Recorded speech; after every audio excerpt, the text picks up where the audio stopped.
Hello guys, পৌঁছে গেছিলাম আমার কাকার বাড়ি। তো আজ ছিল আমার এই বোনটার, দেখতেই পাচ্ছ কেক হাতে নিয়ে বসে আছে। তো এখানে কার বার্থডে বুঝতেই পারছো, যে সামনে কেকের সামনে বসে আছে তারই বার্থডে। তো ওই বোনটার বার্থডে।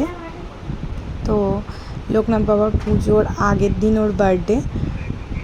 আমরা সেই জন্য একটা ছোট্ট করে সেলিব্রেশন হয়েছিল জাস্ট বাড়িতেই। প্রথম বিয়ে হয়েছে এবছর, তার যেহেতু এখানে ছিল তাই এবছরটাও মজাটা হয়েই গেল। তো চলো দেখো, আমরা সবাই সামিল হয়ে গেছি, দেখতেই পারলে।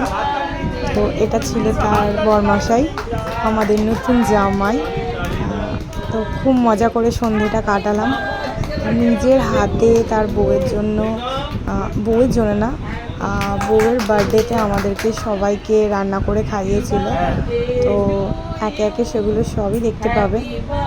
আর এখন কেক কাটিংটা চলছিল আর আমরা মজা করছিলাম। আমাদের পাড়ার এটা হচ্ছে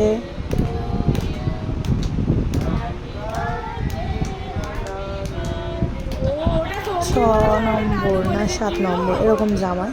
তো আমাদের যেটা পাড়া আছে বাপের বাড়ি, পাড়ায় প্রত্যেকটা জামাই, যে আমার বাপের বাড়ি এরিয়ার জামাই, প্রত্যেকটা জামাই খুব সুন্দর হয়েছে, সব হাসি খুশি। তো দেখো, এটা ছিল তখনের আমাদের কেকের সাথে খাওয়া দাওয়া। তো কেমন হয়েছে ছোট্ট করে সেলিব্রেশন তোমরা সবাই জানিও। আজকের মতো টাটা।